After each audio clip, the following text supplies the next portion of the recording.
Share है मेरे पास, Tata share. ठीक है, आपने जो हमें क्वेरी भेजी है उसमें 454 रुपए भाव आपने लिखा हुआ है। हाँ हाँ, और देखो डीबी रॉयल्टी की क्या है सर, वो है शायद, वो अच्छा, है। डीबी रियल्टी, हम्म। वो कुछ याद है आपको? वो सर 80 शेयर है, उसका भाव याद नहीं है सर। अच्छा, भाव नहीं याद है, 80 शेयर हैं डीबी हम्म। रियल्टी के। चलिए, ये आपने जो हमें क्वेरी भेजी है उसमें 205 का स्तर आपने बताया है, तो हम यही मान के चल रहे हैं। गौरांग सर, आपके प्रशंसक हैं, आपसे ही सीधा सवाल है इनका। और प्रदीप जी जानना चाहते हैं टाटा पावर जो इन्होंने 454 रुपये पे ख़रीदा है, और डीबी रियल्टी जो कि उन्होंने 205 के भाव पे ख़रीदा है, इनमें क्या करना चाहिए इन्हें? पहले तो प्रदीप जी का बहुत बहुत धन्यवाद, और उनको भी जय श्री राम और सादर प्रणाम हमारे तरफ से।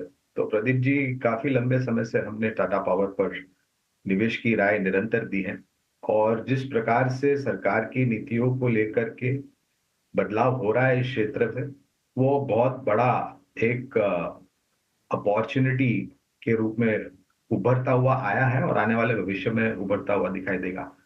और हमें ये भी पता है प्रदीप जी कि जिस प्रकार से हमारे देश में ऊर्जा की मांग बढ़ रही है दिन ब दिन, उसके उस परिस्थिति को संबोधित करने के लिए सरकार ने योजना बनाई कि आने वाले 3 से 5 साल में मेरे ख्याल से कम 350-400 गीगावाट से लेकर के 500 गीगावाट की नई ऊर्जा उत्पादन क्षमता जुड़ी जाएगी, जिसका फायदा सभी ऊर्जा उत्पादन करने वाली कंपनियों का और टाटा पावर को भी होगा।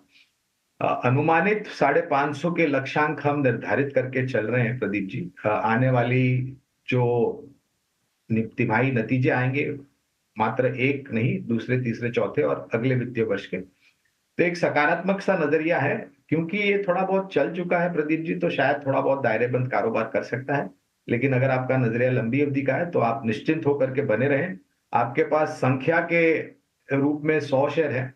अगर ये 400 के आसपास आता है, बाजार में थोड़ी बहुत मुनाफा वसूली आती है, तो आपके पास निवेश लायक पूंजी नवी लंबी अवधि के लिए तो आप और भी जोड़ सकते हैं।